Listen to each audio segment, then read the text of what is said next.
Hello, my name is Fran Stovold and I'd like to welcome you to the Sporting Heritage Conference 2022. This year we're running a series of conference webinars which will explore where the two spheres of sport and heritage intersect. In this session we will be focusing on where heritage fits within sporting organisations. So without further ado, I'd like to hand over to our chair for the session, Emma Traherne. Thank you very much, Fran, and thank you very much for inviting me to chair this session and for your wonderful organisation of the whole conference. So thank you for that. My name is Emma Traherne. I'm the curator at Wimbledon Lawn Tennis Museum. I've been working there in that role for 3 years. I come from a museum background, so I studied museum studies, and then I've worked in quite a few different museums, big and small, all over the place. So I've become a sort of generalist in collection management and care, and now my focus is very much on exhibitions and interpretation. So I had a few slides to share with you, just to show the museum itself and what we do. So the museum itself opened in 1977, and the public purchased either a museum ticket or a museum and tour ticket. We receive around 100,000 visitors a year, and we don't just tell the history of Wimbledon and the All England Club, we tell the whole history of tennis as well, which is sometimes surprising for some people. We're open all year round as well, which many people don't realise we're there the whole year. As I say, we run tours as well, so up to 12 tours a day, depending on sort of the ebb and flow of the visitors over the year. And we also run private tours and other tours as well. So collections, we have over 40,000 objects in the museum collection, and we collect about 200 objects every year from the championships, and then probably another couple hundred throughout the year as well outside of that championships period. We have a large collection of photographs as well, so every year we collect 30,000 images from that year's championships, but we also purchased a few years ago 500,000 images, the Cole collection of images from the 1950s to the 1980s, which sort of fills in a gap in our collection that are now used extensively for our own sort of marketing and with our partners, and they're a great resource for us. We also have a library which has over 10,000 books, journals and magazines, all about the history of tennis, and that covers the world, so over 50 countries are represented in the library. We run a special exhibitions programme, so a new exhibition at least once a year, and also we are placing more heritage around our wider site as well. We have a wonderful learning team that do all sorts of wonderful engagement across our 2 boroughs that we straddle and further afield. So we have school groups that come to us on site, and also universities as well that do the Business of Wimbledon module with us. And then we run various special projects as well. You can see some pictures here from our arts project, which we often run with local community groups, creating something special linked to that year's championships. I have a bit of social media there, and that's the end of my slides there. And now I can move on to seeing everybody else in the panel today who's joined us. It's absolutely wonderful. So I'd like to ask Robert Boyle from Rangers Football Club to introduce himself and what he does and his organisation. No problem. Thank you very much, Emma, and good morning to everyone. Really excited to be taking part in today's event and looking forward to being part of our discussion today. As you mentioned, my name is Robert Boyle. I work for Rangers Football Club based up here in Glasgow in Scotland. I've been at the club now for 11 years, working in a range of different roles, including heading up our digital and our content teams, as well as much more recently, since 2017, looking after our heritage strategy at the club. We're a football club that competes both domestically and in Europe, and within the 2022 season, we've been celebrating our 150th birthday.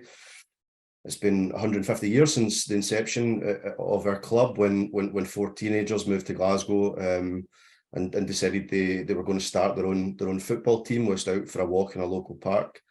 And ever since that day, there's been a drive to make Rangers Football Club the best that it can be, both on and off the pitch. At Rangers, we have a really passionate and loyal fan base, one that's highly engaged when it comes to all things history and heritage. Building on the work of those that have kind of gone before us in 2017, like I mentioned, we started to refocus on our heritage and began to build out a strategy. That was born of a realization that we'd very much taken a kind of a football approach to all things heritage, in terms of showing trophies and medals and jerseys and selling tickets to people to come and look around our stadium as part of stadium tours and things like that. That focus 5 years ago led us to put in place a lot of things that are probably really common sense within the heritage sector, from building out a strategy to doing things like putting in place a loans and giftings policy and creating a database of archival items and assessing the overall health of those items, things that we kind of hadn't really ever thought about in the past. As part of that, we spoke to people all across sport and within the heritage sector, and very much approached it with a we don't know anything approach. We knew that we know all about Rangers, but we didn't really know what was common and best practice within that industry. We spoke to a whole range of different people that we knew from both other football clubs and sporting associations, but then we also began to reach out beyond that within our own network, speaking to people at local museums and local venues to draw on their expertise. And drawing in one particular example, we spoke to the Borough Collection over here on the south side of Glasgow, who were running through a large project to refresh that venue and that collection. After putting that initial focus on the creation and implementation of a strategy, the opportunity then arose at the club for us to create a club museum for the first time. We have a new multi-purpose venue being built on the stadium footprint, and because of that, the opportunity to put in a newly built museum arose, which was great. Obviously very daunting, and it had a lot of work for us right the way from the start, and including feasibility studies into interpretation strategies, and a lot of hard work from people on the ground, starting to figure out how we would take 150 years of history and distill that into a range of rooms in one particular venue. Particularly challenging, of course, when every supporter has a sense of ownership and has their own view when it comes to history and heritage and what's important within that story. So lots of different challenges along the way, which have been great. We are aiming for that new museum to be open in the first half of 2023, and it'll help us to tell our story and put Rangers in the place of social history and the context of Glasgow, of Scotland, and within football and athletics and much more. Really looking forward to the discussion today, and just really can't wait to get started on our conversations. That's all from me, Emma, just to hand back over to you. Thanks so much, Robert. Really exciting times for you ahead. So looking forward to hearing more about that. Moving to Clare Clarke at Northampton Saints Foundation. Would you like to introduce yourself, Claire, and your organisation, please? Yeah, good morning all, and thanks for having me, Emma. So my name's Clare Clarke. I am the Heritage and Partnerships Lead for the Northampton Saints Foundation. So the Northampton Saints Rugby Club was formed in 1880 by Reverend Samuel Wigg. So I'm coming at this with a slightly different governance structure because I sit within the foundation. So the club was formed, it's got 142-year history, seen lots of peaks and troughs along the way. We've got some real significant characters in our history, Edgar Mobbs being probably one of our most famous historic characters. The Northampton Saints Foundation was formed in 2018. Primarily to sort of continue Wigg's legacy. So when the Saints was set up, it was to channel the energies of troubled youngsters in the area. So we sort of carry on that legacy now, working in education. We offer a range of programs for children that are disengaged from mainstream education. Heritage sort of has now fallen into the foundation. Really as an area for the club to develop. So back in 2018, we had our first heritage lottery funding bid, which again sort of goes back to the club's history of mobs. We did a body of research into his formation of the Sportsmen's Battalion. That project was really successful, and then so once that finished in 2020, it's sort of given the club and foundation a period to sort of reflect on where heritage sits. So it's been decided at the moment that it will still continue to sit within foundation. And really, a lot of what Robert has just been saying about forming policies and reaching out to other organisations, assessing what we've got, the collections that we hold, we're really at that stage. We're really early stage of heritage. So yeah, a lot of what Robert's saying resonates there. But it's definitely sitting more and more into strategy of both the club and foundation. That's me. Fantastic, thank you, Claire. It's interesting to see organisations at kind of different stages of kind of planning their kind of future when it comes to sport and heritage. So coming on to our final panel member, Steve LeMottee from Nottinghamshire County Cricket Club. Steve, do you want to introduce yourself, please? Thanks, Emma. Hello, everybody. Yes, I'm Steve LeMottee, the Heritage Officer from Nottinghamshire County Cricket Club based at Trent Bridge. Just a quick bit of background about myself. I'm actually a marketing guy who's ended up in heritage, although my first job was with Speedo, the swimwear manufacturers. This was a long time ago, and I'd never quite imagined where I'd finish up. But via a variety of marketing heritage jobs, not least working for the National Trust, I was the marketing manager for the East Midlands region for 13 years, and working for the East Midlands Museum Service, being an assessor of visitor attractions for Visit England, doing customer service assessments for Live Tourism, who had the contract to do customer service assessments of both football and cricket. I started at Trent Bridge as a volunteer about 10 years ago on the heritage programme. There was a sort of formative heritage programme. We had a club historian and statistician employed for a long time. I was one of the volunteers and was, should I say, immensely surprised and grateful that the club offered me a job. So in 2017, since 2017, I've been a member of staff. Started out 2 days a week, and I'm now full time. So that hopefully says something. Let me just show you a few things about the club itself, because it's a lot easier to show you pictures than for me to talk about things. So let me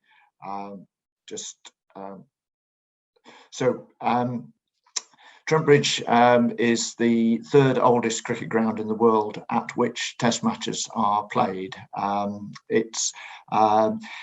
We find it's almost everybody's either second favourite or favourite cricket ground, and I think whilst it's certainly not the largest of Test match venues, in fact it's one of the smallest now, what people particularly like about it is that it feels like a proper cricket ground. You know, there's some other venues have done a great job, but they're probably more like stadia now. We like to think of ourselves still as a proper cricket ground. Anyway, I think when I started out, and people and I was a volunteer knocking on the door of the club, if you like, and I found it very helpful to just say, when people say, well, what are you advocating? You know, what's this heritage all about? And to boil it down into, it's about caring and sharing. I think really cut through some of the sort of confusion about what we were in favour of. I think the other thing was stressing that we weren't advocating heritage for its own sake. We were advocating how heritage could help the club achieve its broader business aims of visitor enjoyment, member engagement and community involvement. And they tend to be our touchstones that we look back on and think, okay, if we're going to do something, you know, how many of those boxes does it tick, really? Never really promised it as income generation. We do run guided tours, and they do have a direct income generation aspect to them. them. But that was one of the things that, certainly as a volunteer, I never actually promised that it would change the club's finances. I think what I would say is that our success and our progress is driven by volunteering. We are supported by around 40 fantastic heritage volunteers, and to have won the Sporting Heritage Volunteering Award in conjunction with our friends at the Museum of Welsh Cricket this year was a great vindication of all the fantastic and the very professional work that a lot of them do. Like Claire particularly and others have said, it's all about the stories, isn't it? And we've got some great cricketers to talk about, but we've also got a whole range of other sports that which have been played at Trent Bridge. In fact, we were an international football venue 2 years before we actually had our first Test match, and a whole range of other sports have been played there. And during World War One, the 2 pavilions were used as a Red Cross hospital. So there's other sort of social history stories that we certainly mine deeply. We have the most historic building is the pavilion, built in 1887, and that's got all the things that you would normally expect of a cricket pavilion. Lots of old cricket bats, lots of old team photos and photos. We have a small room off the side of that long room bar, which you saw, which we're able to do a series of temporary displays and other sort of drop-in events. We have a library that was created by our late, now sadly, club historian Peter Wynne-Thomas, whose photos on the left, and we've been reorganising that over the last year or so. There's still a lot more work to do there. We do have a heritage store fitted out to museum accreditation standards, and fortunately had the ability last winter to move into a disused squash court and sort out an awful lot of stuff that had come out of crevices and corners that we never knew existed anyway. So and heritage around the ground is very much one of our things. We like to think that the ground itself is the largest heritage object that we manage, but we've now sort of spread out into other areas anyway, really. So very quickly, we do research projects a lot around anniversaries, which sort of manifest themselves in displays, in illustrated talks. We do quite a lot of talks at lunch times during county championship matches. A lot more off-site. We've started to get into the U3A market in a big way there. Events that you'd expect, quite a lot of digital comms, and we do a history article for the members magazine three times a year. We run guided tours. We contribute to the Trent Bridge Classroom, which is a full day cross curricular educational and sporting experience for Key Stage 2 children. We run the library and archive, but I've absolutely no doubt we need to do things better. There are some things that we know very well, particularly around the collections care, collections management, and there's always more we can do. But it's been a great 10-year start, and we look forward to carrying on the good work, basically. Thank you so much, Steve. That was really absolutely fascinating, and I'll have to come and visit. I also think there must be some kind of research project into disused squash courts and their uses that I think that we need to encourage members to do at some point. Yeah. Very useful spaces. So thank you all so much for introducing yourselves. I think, as I said earlier, I think it's interesting to see different organisations on their kind of journeys about sort of their thinkings around heritage. So this session is entitled "Where is Heritage in Sport?" So looking at primarily sporting organisations, which is what we all are. You know, that was kind of our origins, was to play these particular sports and to have fans to view these particular sports. But now we're all using our heritage in different ways, or thinking about how we want to use that heritage in the future. And I think a few people have touched on this, and I think we've all got different sort of governance structures in different ways. And obviously our sort of journey on that sort of adoption of heritage, we're at different points.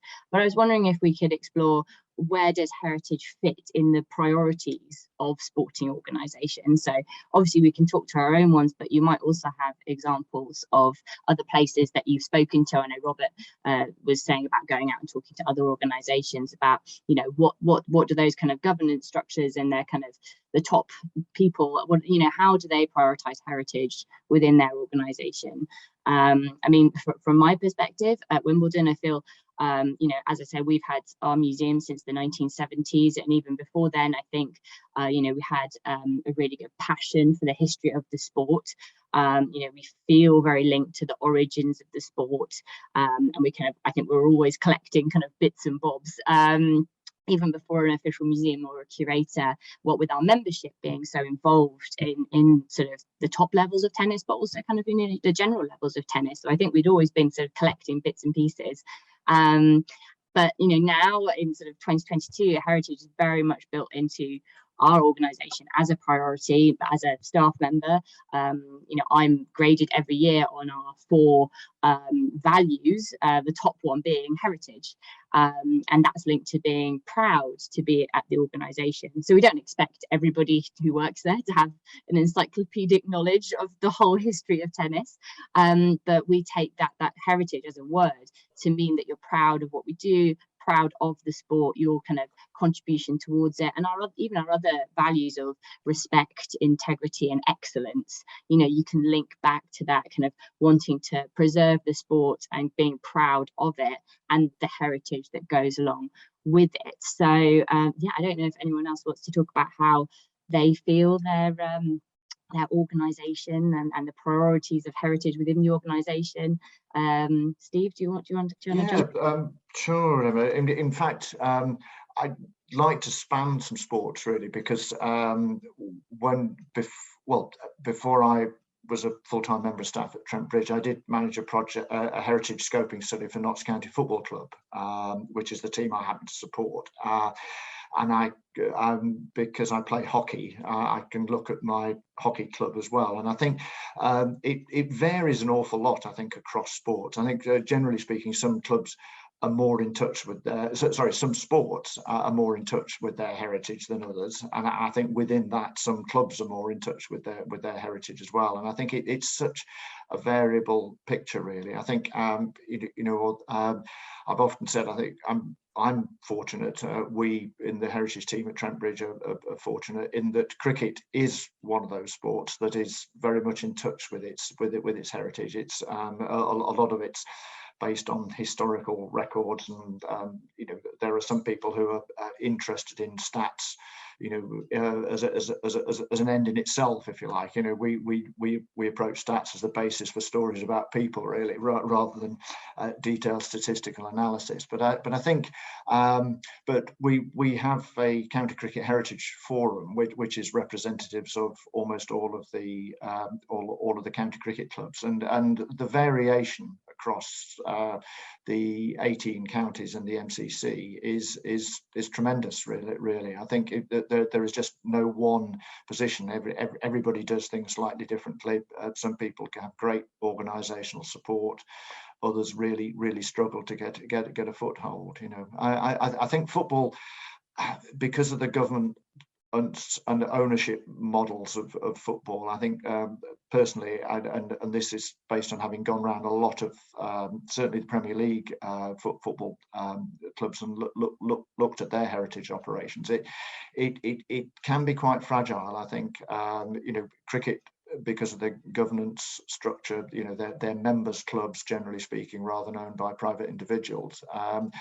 There's a greater sense of permanence in cricket, which underpins that sort of security of heritage, whereas football is more at the whim of owners. The staff turnover is tremendous, and so I think there are great things in football, and but I think it varies even more than cricket. I think just on an amateur sporting side, and I think about my hockey club. Finally, our prime considerations are finding enough players to get out get the teams out, raising enough money to keep the thing afloat. And if one person happens to be particularly interested in the heritage of the club, then they will do something about it. But there's no formalised structure, and there's a vast amount of history that's sort of slipping through our fingers on an amateur level, I think, really. So I would say a really varied picture. That's really interesting. Thank you for touching on a couple of different sports. I don't know, Robert, if you wanted to jump in there from a football perspective. Whether you have anything further to reflect on with that. Yeah, no problem at all, Emma. I think certainly from a Rangers point of view, it's very much a priority. I think that part of that comes from our supporters being so interested in it in general, and obviously what our supporters are interested in, or what we are interested in as a football club. But I think given the fact that we were celebrating our 150th anniversary, it certainly only sharpened the tools when it came to that. I think there was a lot of strategy around how we celebrated that meant that we were dipping into our heritage and our history and everything that we could there. So it's definitely a key identifier at Rangers, something that the fans identify with closely. And I guess we know how important it is to protect that sporting history and all of the different objects and archival materials and all that kind of thing. And I guess even just by way of an example, through that process of trying to get our arms around our archive and what we have and what we don't have, it sort of allowed us to identify objects that were very much at risk, that again we hadn't really thought about in a normal heritage way. We've kind of thought that's a cool jersey, or that's a nice trophy, let's put it out on display somewhere, without really considering simple things like, is it in direct light of sunlight, is it smashed between a frame that's got glue in the back that might affect it longer run. And I guess what we wanted to make sure is that we were putting processes in place that would mean that everything that we have now is going to be there in another 150 years, but then also making sure that we have that duty of care for when supporters or private collectors come to us and say, we've got this really great thing, we've got the ways in which to accept those items and understand how we have to look after them. I guess speaking more broadly, perhaps some organisations or football clubs, it isn't a priority. I guess there's maybe not really that understanding of how much heritage can play a part in terms of everything that you do across the business. Our heritage team here at Rangers, other than myself, we've got 2 full-time employees, and they've interacted with and worked alongside almost every single department at the football club, and they've been able to play a part in everything from marketing campaigns, which Steve mentioned before, to partnership pitches, to ways in which we celebrate our anniversary, to education pieces that we do with some of our outreach programs, to interacting with the fan base when it comes to things like fan zones and taking our collection out and into the wider fan base. So I guess for us, until we started to think about it properly, we didn't really understand how much of a priority it could and should be in the ways in which our business could benefit from that. Thanks, Robert. Really interesting. I'm going to come back to you on a couple of those points, but I'd just really like to hear from Claire, obviously within a foundation setting.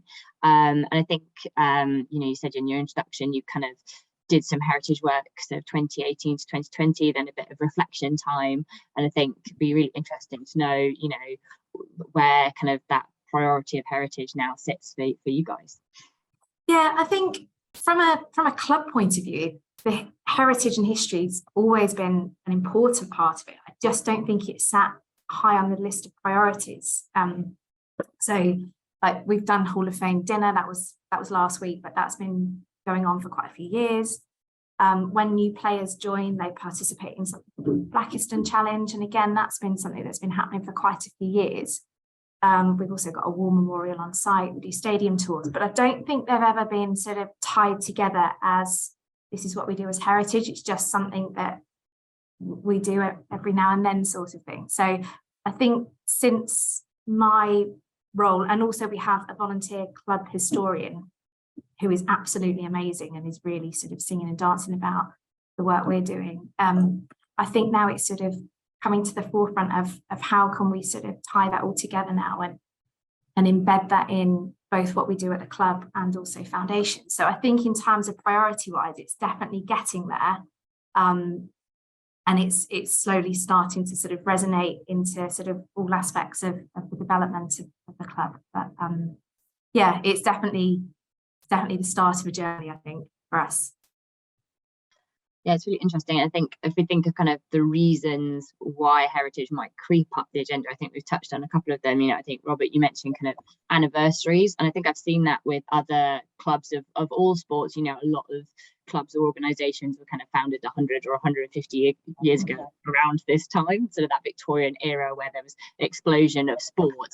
And I think anyone who maybe heritage wasn't a priority kind of looked around and went, oh gosh, we need to celebrate this thing. Where is all our things? Or who knows what happened 100 years ago? Where's all the books? Where's the research? And I think for me, I think anniversaries does seem to be that thing that sparked off maybe heritage creeping up the priorities in organisations, maybe where it wasn't at the top. And Robert, it's interesting to hear about you know, you kind of saying like it came from the fans a little bit as well. So like, you know, do you feel it came from both the top and the bottom, this kind of priority? Because to invest in kind of a new museum, you know, that's a huge investment, you know, economically into the site. But obviously, you know, that's a really big commitment to putting heritage really high on the priority list. So do you feel like it was kind of 50-50 top and bottom, or do you think there was a real big demand from the bottom or from the top? How did it work for you? Well, both 100%. We've been really lucky that since day one of our heritage strategy, it's been from board level down. I think our ownership structure is Rangers supporters who own the club, therefore all maintain as much of an interest as everyone else. The supporters coming through as season ticket holders and the board members are all big Rangers supporters, which obviously helps. We all have the same interest, we all have the same drive when it comes to that. But I mean, I think definitely the circumstances around anniversaries is driven that. We've always had a focus on heritage when it comes to selling tickets to tours, to, you know, that kind of revenue earning part of it and celebrating that history. And then also from a content point of view, when things like, you know, website articles and matchday programs and Rangers TV videos, there's always been that kind of drive when it came to history and heritage, but perhaps not from the kind of social responsibility point of view and making sure that we protect our story and explain our story in the correct manner and define it. I think as we began to like dig into, as you said, Emma, kind of what do we do? You know, it's our 150th anniversary. You know, what do we do and what are the strategies? I think the biggest thing for me has been plugging into the wider network when it comes to within other football clubs, other sporting organisations, other associations. I think the more that we spoke to other people, the more comfort we got, and that, you know, we're not alone. We're not the only people that have came across these problems or not quite known or been sure what to do and how to build a strategy or what resources are out there for us to draw down on. And I think certainly my own experience, you know, we might all compete on the pitch, you know, but when it comes to things like this, everyone's very much got an open door policy and everyone's explained their own position where they are. And I think we certainly wouldn't be in the position we are without that wider support and from the wider sporting network.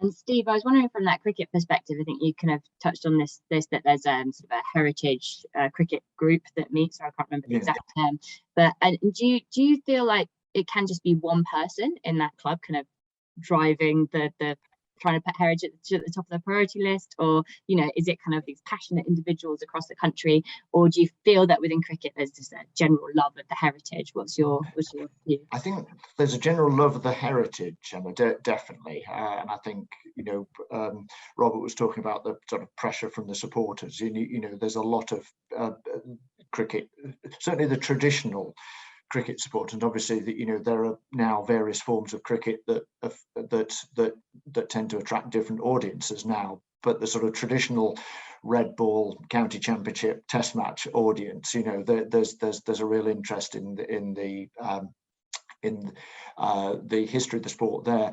No, there are some county cricket clubs where literally the heritage team is one person, you know, and that's for a whole variety of reasons.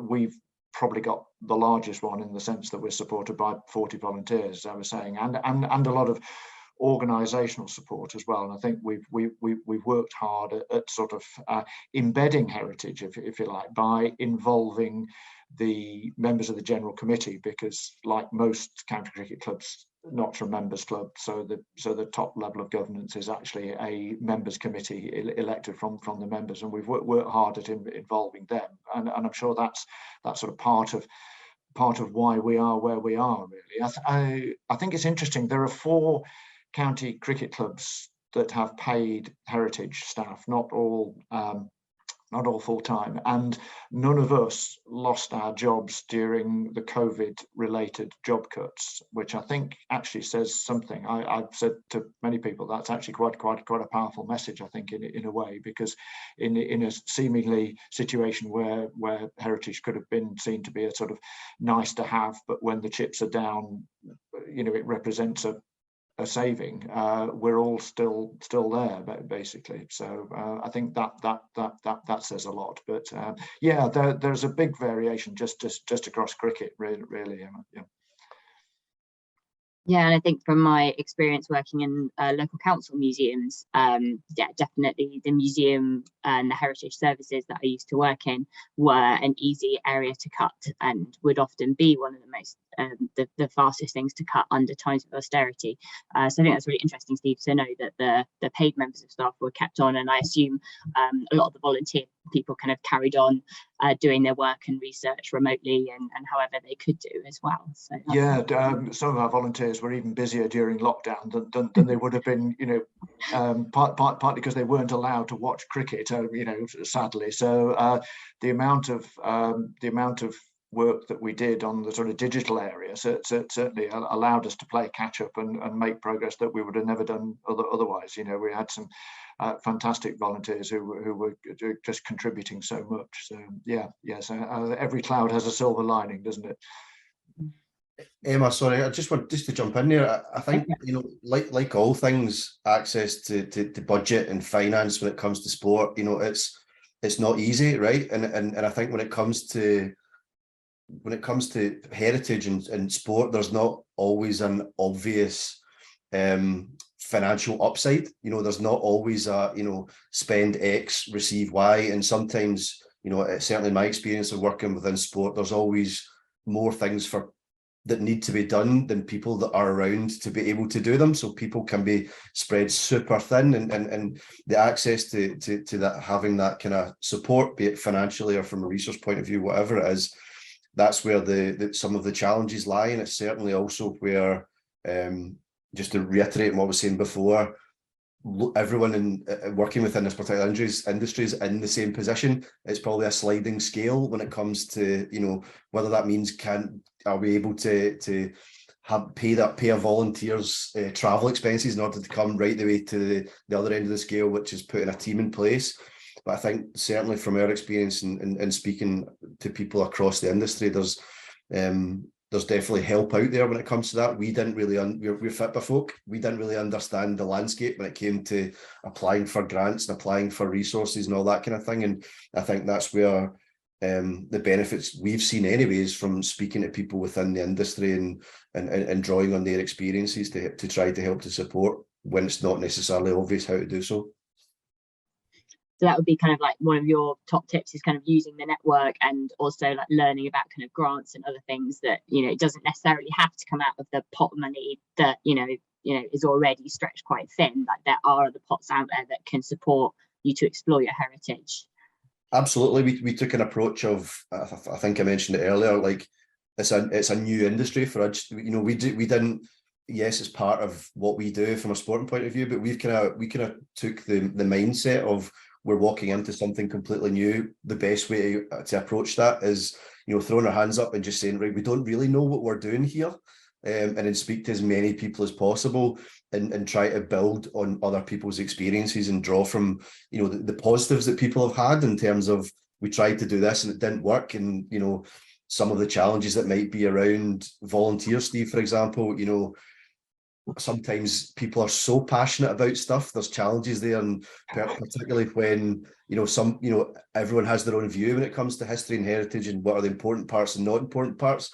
And also from a resource point of view, I know myself how easy it is to, you know, open up a drawer, find a really interesting thing, and then all of a sudden you've lost a day of time. And when you've got resource that's particularly thin, trying to keep people focused on the stuff that you have to get done can be a particular challenge. And look, these are all things that we've kind of learned along the way. And for every challenge there is there, that's an opportunity, a massive opportunity, right? We work in sport where people are so passionate. And, you know, we're very lucky that we could communicate out to some of our fans and have 20 people lined up outside tomorrow to help us with something if we needed to be lifting boxes into a squash court, as you probably were at some point. So we've certainly found that speaking to as many people possible has been a real advantage for us. I completely agree with that, Emma. I think I've often said sporting heritage is shared heritage, because almost by definition, you can't play sport unless it's against somebody else, with somebody else. And then there's the players and spectators that Robert's talked about a lot as well. And I think that sort of shared heritage approach leads you to seek advice, help from other people, because there's so much experience out there. I think the other thing we benefit from is actually involvement with the broader heritage sector. So, you know, we're members of the Nottinghamshire Heritage Forum, which gives us a contact list of people who, to be quite honest, are more professionally qualified at some of the things that we would struggle about. And I think particularly around the collections care side of things, but also museum development East Midlands, who run a lot of training courses. You know, I'm on an online webinar about woodworm next week, because we have woodworm in some of our old cricket bats, you know, and that's because but if we didn't know about museum development East Midlands, I wouldn't have known about that really. So I think it is a matter, you know, there's an awful lot of help out there. I think, as everybody said, you know, sports people tend to be great people, generally speaking, and you know, it's probably a matter of time as much as it is knowing the right person to go to, really. But I think using the networks, making the contacts is an absolutely fundamental way of moving forward. Sorry, just finally, some of our volunteers are actually our heritage advisory group. So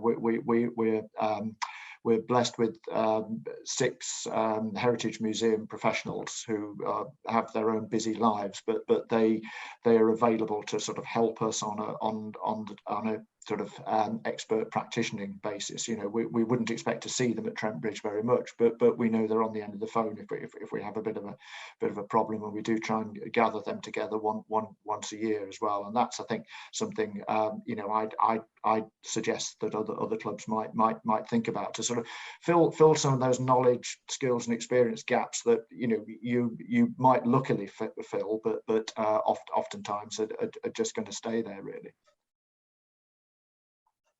Thanks, Steve. Yeah, really interesting. I was wondering, Claire, sort of, you know, with your position at the moment, is this kind of food for thought and sort of new things you're hearing, or are these kind of things that are kind of on your checklist and you're like, yes, this is the way forward, this is what I'm thinking? What about that? Yeah, I think so. I've been in post just over a year, and yeah, really building that network has been absolutely instrumental in almost valuing what we already do as well. I think when I first joined, the first question that I was getting on sort of online and from people that I was talking to about my role was like, well, when's the museum open? When's the visitor centre opening? And, you know, the reality of that is that's years down the line, mainly from a resource point of view. You know, I think the interest is there. It's just actually applying that, and, you know, it's a long way off. So actually trying to change that way of thinking, that actually we're doing bits already and trying to get people on board with those bits. So our education programme that we deliver in schools, we've now got a heritage programme that focuses on that I've sort of inputted in, but actually our education leaders really developed. We're looking at doing like reminiscence sessions. We've developed a player benevolent fund. So again, it's sort of onboarding those stakeholders, that those longer term goals we can involve as well. But yeah, a lot of what you're saying, Robert, really resonates, because sometimes I sit and do something, I think, I don't know if I'm doing this right, and I then reach out to somebody and they sort of, yeah, give me the nod.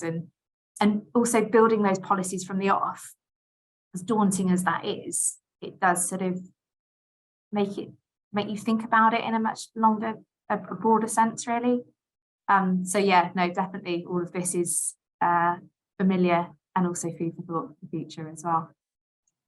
And I think it's interesting, yeah, you're kind of saying, like, you know, let's just like look at what we're doing and maybe expand what we're doing, and like the solution might not be a museum or a visitor centre. It might be, but it you know, it might not be. It could be, yeah, years down the line. yeah, and maybe it isn't what you guys want to do. Maybe that's not what you want to put your resources into. You know, this session has got heritage in the title, not museum or visitor centre, and we're part of the Sporting Heritage Network, you know, because heritage, as we know, is much bigger. And I think, as Steve said, you know, the grounds his like biggest kind of asset, in that sense of place, is something that the Museum Association has said for a long time is very important. And that doesn't necessarily mean that you've got a museum with glass cases and valuable objects in. That might be appropriate for lots of us within the network, but not everybody necessarily. And I think particularly with you, with your kind of driving force as a foundation, you know, maybe it is that social impact, and maybe it's going out to the people more rather than bringing them to you, or a combination of those things. That's the most important thing, and that's your priority. And that doesn't mean you're not using your heritage. You're using those wonderful stories and potentially objects to explore how to inspire debate and reflection and engagement in your local community. Yeah, that's definitely hit the nail on the head, really, as to especially where we're at in the sort of short-term strategy is, yeah, using that to connect with our audiences and new audiences, really, and bring that heritage to life and into the forefront. And as Robert's alluded to, you know, you don't launch into a museum sort of quickly. You know, there's a lot, particularly I think in sport, and I think that's what Robert said. You know, there's a lot of different opinions on the important stories to explore, because, you know, you've got your really, you know, very heavily invested fan base, but then there can be a lot bigger fan base as well, or your international visitors might have a different perspective on things. So yeah, it balancing those opinions is not something that's sorted out in sort of 6 months. You know, that's a multi-year kind of project to make sure you've got something that is going to work for you, but also work for your current audiences, and then the audiences that you maybe hope to build in the future as well. I'm glad you said that, Emma, because I think that there is still an unhealthy obsession with we must have a museum in a lot of sporting organisations, and I think I actually find it quite liberating that we don't have a big collection at the moment, because, you know, collections come with so much responsibility, don't they? And so there's an awful lot you can do without a museum. I've visited a lot of sporting museums, and I think a lot of them have become memorials or millstones because they've been created with a flush of enthusiasm and a pile of cash on the capital side, which has never been backed up by the revenue funding to refresh them and update them. You know, I have a horrible feeling that a lot of them are a one visit attraction, and I've advocated not having museums quite often to people I've spoken to, because there's a lot of other things that you can do that are a lot more fleet of foot dynamic. You know, I completely agree that there are cases where there are instances where a museum is the right solution, but it isn't the automatic solution. I think that would be my point. And I would also say, don't beat yourself up if you haven't got a museum, because there's an awful lot of other things you can do instead. Just to jump in there, Steve, I think for us, for a long time, our main stand has kind of, in a way, acted as our museum.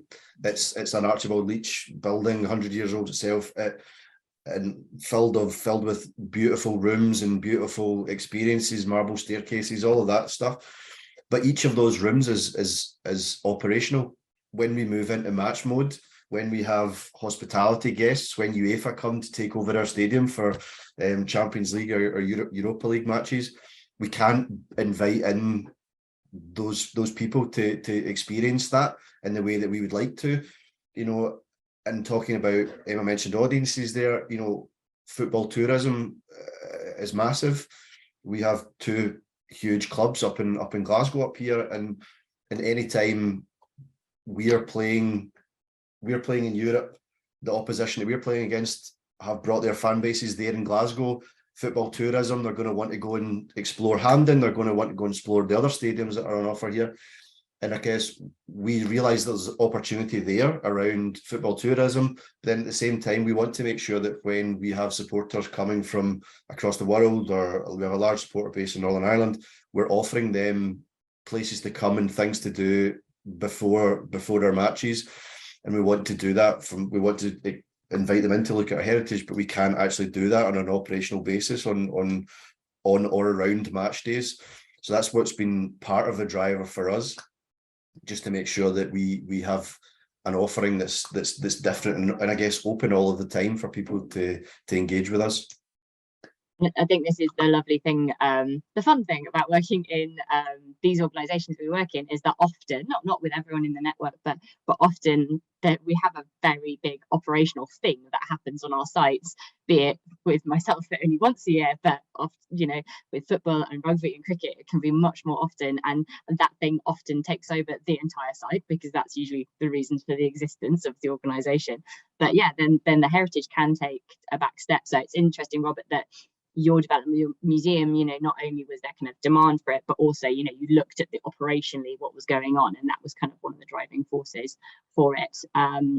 Our first museum was actually inside Centre Court, but then actually the operations of Centre Court kind of expanded, and then we ended up with a new museum in actually a much more kind of appropriate place that we could temperature and relative humidity control everything, and we had new stores built. So although it was lovely being in the heart of the action, it's actually a lot more appropriate for the objects where we are now, and we still get a lot of visitors, so it's great. But I mean, we've touched on how can heritage enrich these sporting organisations in lots of ways. We talked about schools and community groups. I think, Robert, you talked about kind of, even on your tickets, putting like an element of heritage into there.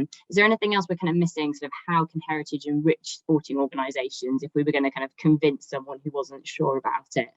Steve?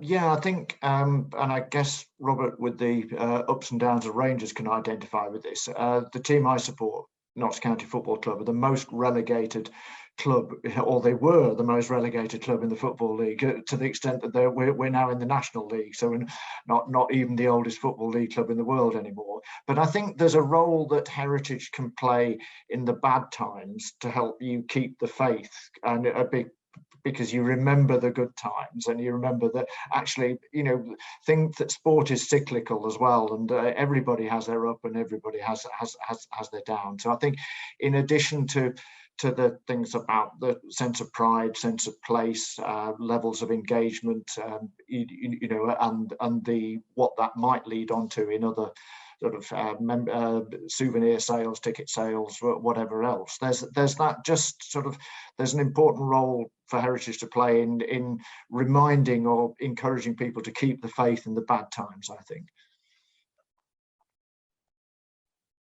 Yeah, I would. Oh, sorry, Claire, carry on.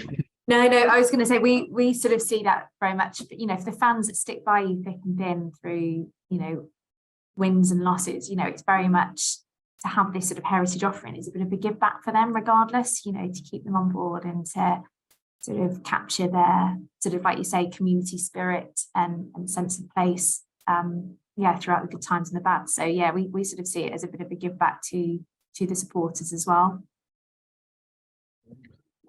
I was actually going to mention something slightly different. I think for us, what it's allowed us to do is focus on process in a way here.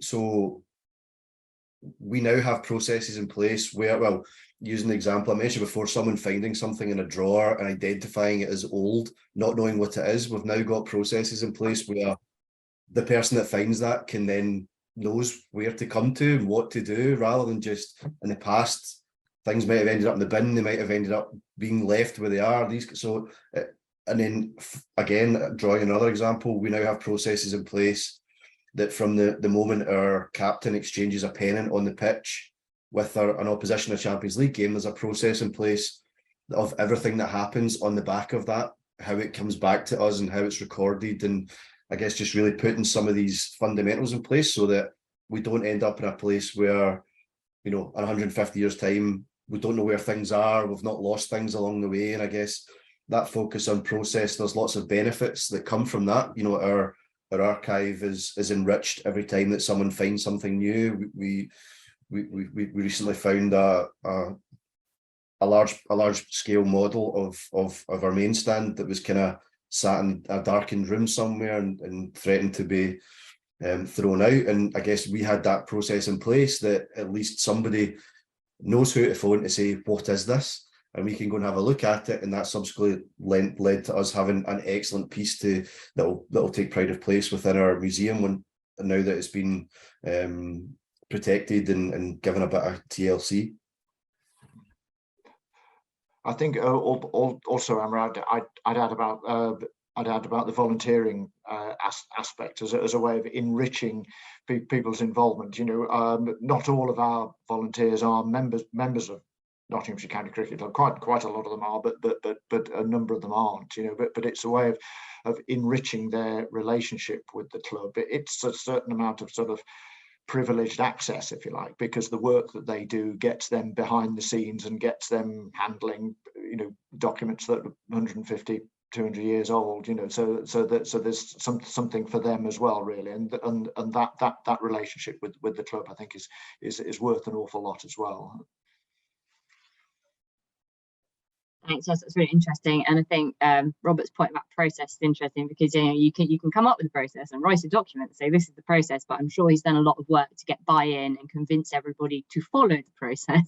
It's sort of phase 2 of creating a process. So a lot of hard work goes into even quite simple things sometimes of yes, let's get that item off the pitch. That happens every time. Let's get that item. So there's continual work to do there.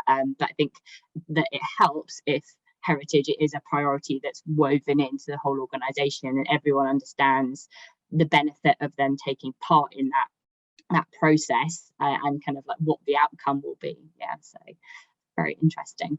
So I was going to bring the discussion to its final closing point.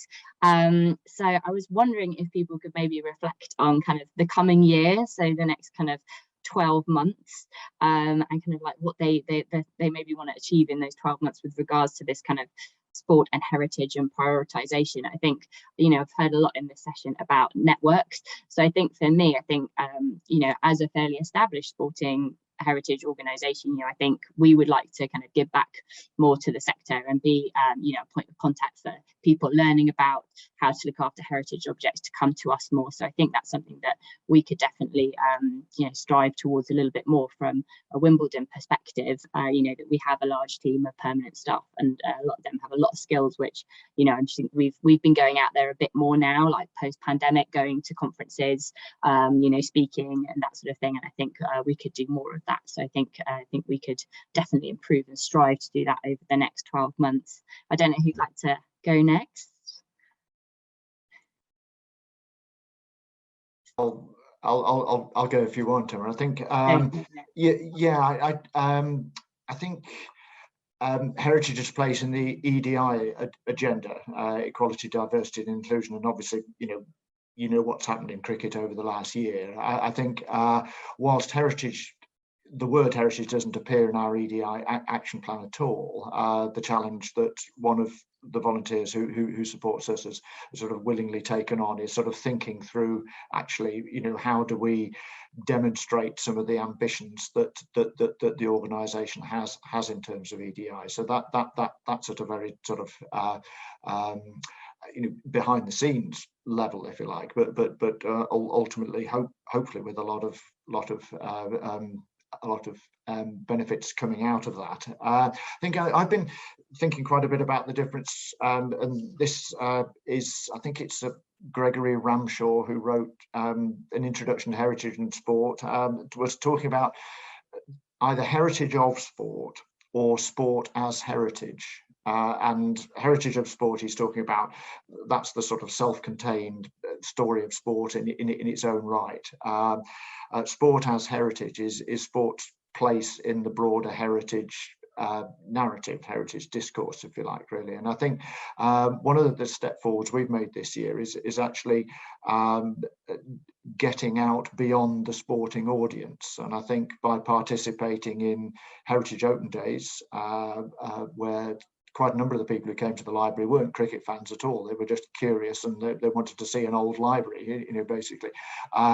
We did a couple of Libraries Week events. We did a poetry reading about cricket, and we did a couple of speakers about a bare knuckle boxer and a jockey who were both also cricketers, so we were getting out beyond that. And I think getting into the U3A speakers circuit has been quite a revelation, because it's proved that there is a general interest audience for what are essentially sporting stories, even though they probably are received as much as local history stories as anything else, really. So I've been doing quite a lot of thinking about how we've still got lots of work to do on the heritage of sport area. There's an unlimited amount of that, but this sport as part of the bigger heritage story is something I've been trying to think quite a bit about at the moment.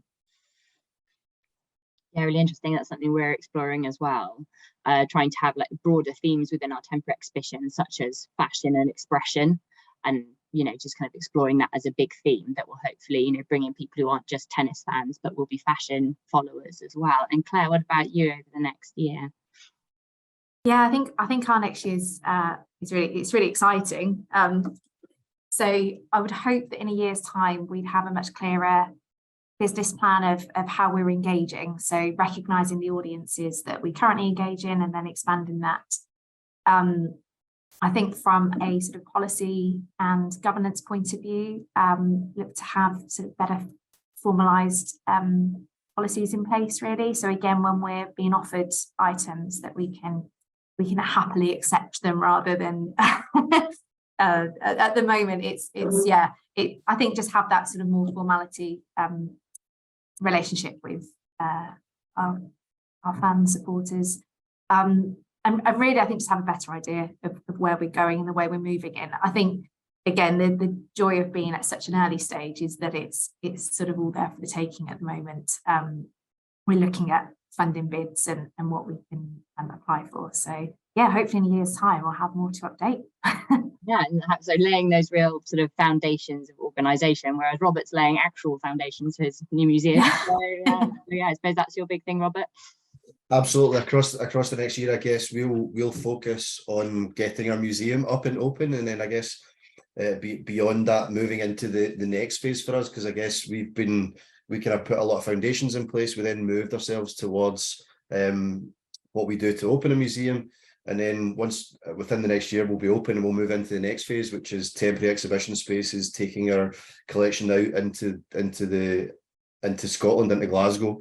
But definitely for us to continue to try to be good neighbours and integrate ourselves, kind of like what you were saying, Emma, with the wider sport and heritage network. And I guess no matter if it's somebody who's just watching this today and thinking we need to do something when it comes to sport and heritage, or to someone who's had a museum for a long time, I think we can all learn from our shared experiences. And I think, I know from our point of view, from a Rangers point of view, we kind of wouldn't be where we are on the verge of opening a museum without sort of the help and the guidance and the experiences from everyone else. So I guess if it was going to be the last thing that I would say, I'd want to thank everyone that we've met along the way and all of the help that they've given to us. And I guess all of the people that I know that we've yet to meet and the people we've yet to draw on the experiences of.